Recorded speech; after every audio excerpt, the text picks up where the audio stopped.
Let us take a animal love. We can call it lust. This is very short-lived, very temporary kind of love, and is getting to be more and more common in the world today. As our lives are getting to be, you could say, super speed lives, very fast lives. You heard about the story of a couple who went into the church and exclaimed to the priest, please, please, can you hurry up? We want to get married. We have to hurry up. What's the big hurry? Look, you're going to get married. You need some time. No, we have absolutely no time. You must do it quickly, within 5 minutes. But what's the hurry about? Can you just tell me? Well, you see, our car is parked in the parking lot where there's going to be a ticket issued. There's no parking and we park the car there and we need to take it out. So the quicker you get it married, we will escape getting a ticket. That's how fast it is. So in the world today, what happens is people, momentary emotions, because there is a craving for love, go out for parties, get drunk, and then somebody or the other who's also equally drunk, they hold on to that person, get latched onto that person, get close, spend the night together, wake up in the morning. Who are you? And the woman says, who are you? I don't even know your name. Oh, well, we didn't realize we didn't even know each other's names. Hello, I'm George. Hello, I'm Jane. How are you? Oh, it's nice to see you, nice to meet you, but I'm sorry to say I'm in a hurry. I have to rush home. My wife must be expecting me. I didn't realize that I have been here all night. And I'll probably ring you up someday and I'll see you sometime. This is called lust. And you know that gradually a lot of people in the world are moving towards this kind of feelings and attachments where there is no binding at all. You enjoy yourself and then that's it. So it's been named as lust. And some philosophers have said that lust can make an animal out of a man. So that's why I called it animal love. Let us come to the second kind of love. This is called conditional love. I do this for you, so I expect you also to do this for me. I love you so much, I sent you a present for Valentine's Day, which costed me about $2,000. So I probably expect something almost the same, and not just a chocolate little from you. You could call it trading, you could call it business, you could call it shopkeeping. Again, I'm reminding you, I'm sorry to shatter dreams. But after all, we have to understand life in its true colors and to search for that pure love which our heart has been seeking. So conditional love, any relationship, there is always an understanding. The love is based upon conditions being fulfilled. In the surge of emotion, one boy says to a girl, I love you so much. Do you know that?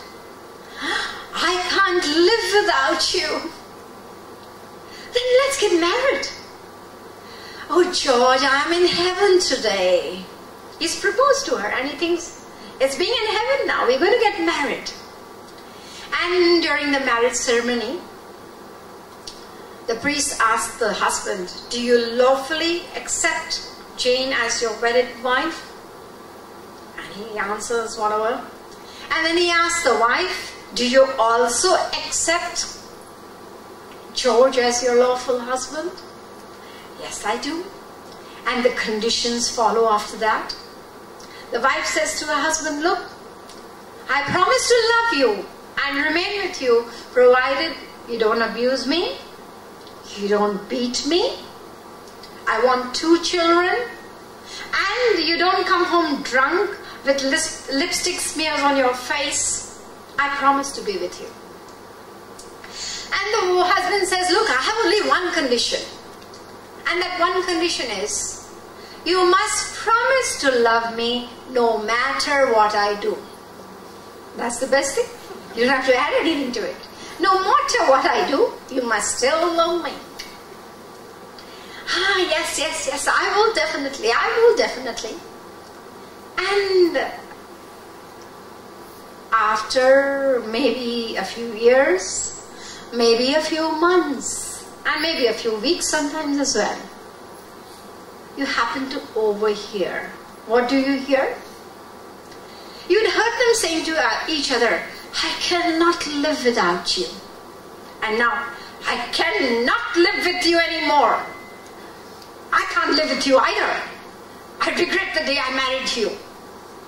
The conversation has changed now. But why? Because the conditions that were there of expectation from each other have been gradually getting broken down. This is conditional love. And this applies to all the relationships that there are in the world. It is based upon conditions, and if the conditions are fulfilled, then the love stays. And if the conditions are not fulfilled, then the love comes down, and you see so many broken relationships in the world today. I read about an article very recently in Hong Kong itself, some Professor Cindy of Cornell University. She interviewed 5,000 men and women from 37 different cultures. And she found out that most of them remained in love up to maximum 18 to 30 months after marriage. This is what she said after she interviewed people. I'm not talking from my side, I'm talking about people in the material world, what they're trying to find out. And she also said that when they were single, they were running after love. So they spent most of their time running after love. And after marriage, most of them spend a great amount of the time trying to avoid it. This is what she found out. So there's gradually a progress in the world, which I'm sure you also must be hearing about from time to time. About 10 years from today, when researches were conducted, it was found that 1 in every 4 marriages was breaking down. Gradually it came to 1 in 3 marriages broke down. And today it's 1 in every 2 marriages breaking down. And marriages are more and more based upon love today. There are certain societies, communities, countries in the world which used to have arranged marriages once upon a time. But today, the marriages are based more and more upon love, and there seems to be more and more breaking in marriages. And it doesn't stop at that. One marriage breaks, you go into a second. The second one breaks, and you go into the third. And third one breaks, this time I'm really in love. I want to marry you. And then that breaks as well. Mind you, what I'm talking about is live programs I've actually watched on TV. I was in England this year and I was watching these programs. These are live programs, and the audience that was there, everybody was talking about third marriage and fourth marriage, and half of them didn't know where their children were, and they professed that I really love my child selflessly. And the child, poor thing, is feeling absolutely insecure and lost because the father has married 2 times again. And how can you talk about selfless love? It made me really laugh. If you had unselfish love, you would care for that child and for the happiness of the child.